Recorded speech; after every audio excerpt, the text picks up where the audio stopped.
நீ நீண்ட நாட்களாக சந்தித்து கொண்டு இருந்த உன் பிரச்சனைகளுக்கு எல்லாம் முடிவு வரப்போகிறது. அதனால்தான் இந்த வராகி தீபம் உன் கண்ணில் பட்டிருக்கிறது என் குழந்தையே.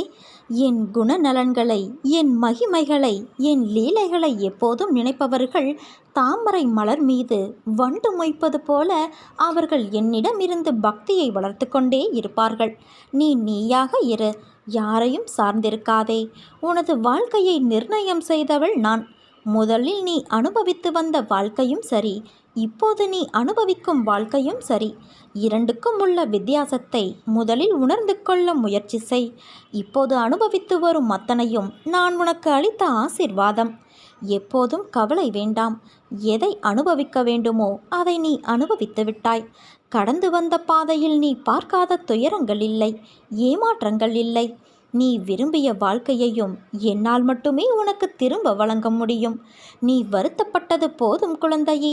உன்னை பார்த்து விலகியவர்கள் தேடி வரும் நேரம் இது. உன்னை தூற்றி பேசியவர்கள் தன் தவறை உணர்ந்து தேடி வரும் நேரம் இது. எதற்காகவும் எப்போதும் அஞ்சாதே. நான் உன் முன்னே அமர்ந்து கொண்டு இருக்கிறேன். நான் இருக்கும்போது நீ எதற்காக கவலைப்படுகிறாய்? தேவையற்ற குழப்பங்கள் வேறு. இதனால் நீ அதிக வருத்தத்தோடு இருக்கிறாய். உன்னை தினமும் வழி நடத்தி செல்லும் நான் அனைவரும் வியக்கும் வண்ணம் வாழ்க்கையில் உன்னை உயர்த்த மாட்டேனா? நிச்சயமாக நடத்தி காட்டுவேன். பொறுத்திருந்து பார். அன்பாக பேசு, அரவணைத்து பேசு. கோபம் கொடியது, அதை விட்டுவிட்டு என்னை பார், என் கண்களை பார். என்னை சரணாகதியடைந்தால் நான் உன்னை பாதுகாப்பேன் குழந்தையே. நீ எவ்வளவு தூரம் சென்றிருந்தாலும் உன்னை இழுத்து கொண்டு வந்து என் இரு உள்ளங்கைகளில் வைத்து பொக்கிசம் போல பாதுகாப்பேன். பிரச்சனைகளைக் கண்டு பயந்து பின் வாங்காதே. காற்றை எதிர்த்தே பட்டங்கள் மேலே செல்கின்றன. தோல்விகளால் அடிபட்டால் உடனே எழுந்துவிடு. இல்லையென்றால் இந்த உலகம் உன்னை புதைத்துவிடும். சோதிப்பது காலமாக இருந்தாலும் சாதிப்பது நீயாக இரு. தடைகள் பல வரலாம், தட்டி பறிக்க கூட்டமும் சில வரலாம். ஆனால் எதை கண்டும் அஞ்சாதே. துணிந்து நில். முன் வைத்த காலை நீ பின் வைக்கக்கூடாது. நீ எடுத்து வைக்கும் ஒவ்வொரு அடியும் வெற்றியின் படிகள்தான். வெற்றி என்பது உன்னை உலகிற்கு அறிமுகம் செய்வது. ஆனால் தோல்வி என்பது உன்னை உனக்கே அறிமுகம் செய்வது. தோல்வி உன்னை துரத்தினால் வெற்றியை நோக்கி நீ ஓடிக்கொண்டே இரு. உன் மதிப்பை முடிவு செய்ய வேண்டியது நீதான், உன்னை சுற்றி இருப்பவர்கள் அல்ல குழந்தையே. உன்னையே நீ நம்பு. ஒரு நாள் நிச்சயம் உயர்வடைவாய். தோல்வியிடம் வழி கேட்டுத்தான் நீ உன் வெற்றியின் வாசற்படிக்கு போக முடியும். நாளைய வாழ்க்கையை சிறப்பாக மாற்றுவது இன்றைய எண்ணங்களும் செயல்களும் தான் என் குழந்தையே. உன் வாழ்வில் சவால்கள் இல்லை என்றால் நீ வாழ்க்கையில் முன்னேறவில்லை என்றுதான் அர்த்தம். எதுவாக இருந்தாலும் சரி, மூழ்கி விடாதே, மிதக்க கற்றுக்கொள். உன் வருங்காலத்தை பற்றி நீ கவலைப்படாதே. உன் நிகழ்காலத்தில் நல்லவிதமாக நீ செயல்பட்டால் உன் வருங்காலம் தன்னால் மலரும். இறந்த காலமும் எதிர்காலமும் உனக்கு வேதனை ஏற்படுத்த முடியாது. ஏனென்றால் அவ்விரண்டும் இப்போது இல்லையே. நீ வேதனைப்படுவது உன் நினைவுகளாலும் கற்பனைகளாலும் தான். ஒரு மரத்தின் வலி, ஒரு விலங்கின் வலி, ஒரு மலையின் வலி, இந்த பிரபஞ்சத்தில் உள்ள அனைத்தின் வலியையும் உன் உடலின் வலி போல நீ உணர்ந்தால் இவ்வுலகில் உள்ள அனைத்தையும் நீ நலமாய் பார்த்து கொள்வாய். நீ செய்ய விரும்பும் விஷயத்திற்கு எல்லோருடைய சம்மதத்தையும் ஒருபோதும் பெற முடியாது. பெறவும் நீ முயற்சிக்காதே. அதனால் அதை பற்றி நீ கவலைப்படாதே குழந்தையே. வாழ்க்கை எல்லாவற்றிற்குமே ஒரு மாற்று வைத்துள்ளது.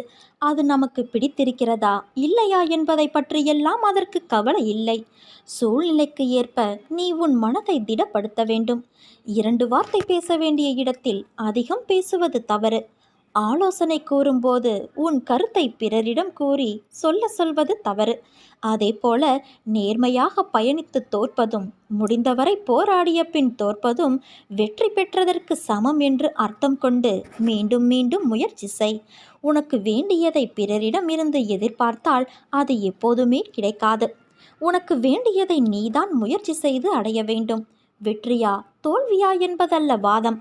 ஆடுகளத்தில் நீ இருக்கிறாயா என்பதை மட்டும் அடிக்கடி உறுதிப்படுத்திக்கொள். உயிரை தொங்கும் மாங்காய்க்காக கல் உயர்த்தும் சிறுவனை கவனித்துப்பார். எரியும் கற்கள் தோல்வியை தழுவுகின்றன என்று கைவிட்டு போவது இல்லை. கடைசியில் ஒரு காயாவது அவன் கைகளில் விழும். அதுவரை அவன் களைப்படைவதில்லை, அவன் கரமும் மனமும். அதேபோல உன் தோல்விகளையே கற்களாக்கி கவனம் சிதறாமல் வெற்றி கனியை குறிபார்த்து எறிய கற்றுக்கொள். எத்தனை முறை கல்லெறியப்படுகிறது என்பதல்ல கணக்கு, கனி கைவசப்படுகிறதா என்பதில் இருக்க வேண்டும் உன் கவனம். வெற்றியை கொண்டாட எவராலும் முடியும். தோல்வியை ஏற்று துவளாது இருக்க ஒரு சிலரால் மட்டுமே முடியும். அந்த சிலரில் ஒருவனாக நீ இருந்தால் வெற்றி கோப்பை விரைவிலேயே உன் கையில் கிட்டும். வெற்றி முழக்கம் உன் வீட்டு வாசல் கதவை தட்டும். உன்னோடு உன் அன்னையான நான் இருக்கிறேன் என் குழந்தையே. இந்த உலகம் உன்னை கைவிட்டாலும், உறவு உன்னை வெறுத்தாலும், பெற்ற பிள்ளைகளை பகைத்தாலும், அக்கம் பக்கத்தினர் உனக்கு எதிராக மாறினாலும், நான் எப்பொழுதும் உனக்காக என்றும் என்றென்றும் ஆதரவாய் இருப்பேன். என் தங்கமே, நான் ஒருபோதும் எதையும் விலையில்லாமல் இலவசமாக பெறுவது கிடையாது. சீர்தூக்கி பாராது நான் யாரிடமிருந்தும் தட்சிணை பெறப்போவது இல்லை. எதிர்காலத்தில் கணிசமான அறுவடை செய்வதற்கே நீ இப்போது கொடுப்பதன் மூலம் விதைக்கிறாய். அதை நன்றாக நினைவில் வைத்துக்கொள். உன் வாழ்க்கையில் இதுவரை ஏற்பட்ட சோதனைகள் அனைத்தும் விலகி நன்மைகள் நடக்கும். வாழ்க்கையில் நீ கடக்கும் தூரம், சந்திக்கும் சூழ்நிலைகள் எல்லாம் இன்னும் நிறைய இருக்கும்போது நீ ஏன் இப்பொழுது இருக்கும் சூழ்நிலையிலிருந்து வெளியே வர மறுக்கிறாய்? உன் வாழ்வில் இன்னும் வியப்பூட்டும் அனுபவங்களும் ஆர்ப்பரிக்கும் சந்தோஷ உணர்வுகளும் நிறைய இருக்கிறது. அதையெல்லாம் நீ அனுபவிக்க வேண்டாமா? உலகில் தினமும் ஏதோ ஒரு வகையில் ஒவ்வொருவரும் அவமானம், ஏமாற்றம், தோல்வியுற்றதால் ஏற்படும் வேதனை, வலிகளை அனுபவித்து வருகின்றனர். வாழ்க்கையில் வெற்றி பெற நம்பிக்கையோடு இவற்றையெல்லாம் நீ எதிர்த்து போராடத்தான் வேண்டும். உன் வாழ்க்கை சோதனைகள் நிறைந்து மட்டுமே இருக்கும் என்று நீயே முடிவு செய்யாதே. ஒரு செடியின் அடித்தளம் திடமாக இருந்தால்தான் ஆரோக்கியமான மரமாய் அது உயர்ந்து நிற்கும். அதே போலத்தான் உன் வாழ்க்கையிலும். இதை மனதில் கொண்டு நீ செயல்படு. பிறர் உன்னை உதாசீனப்படுத்திய நிமிடங்கள், துரோகம், வஞ்சகத்தால் நீ சிந்திய கண்ணீர் அனைத்தும் வண்ணமயமான வெகுமதிகளாக உன்னை வந்து சேரப்போகிறது. இனிமேல் எல்லாம் ஏற்றம்தான்.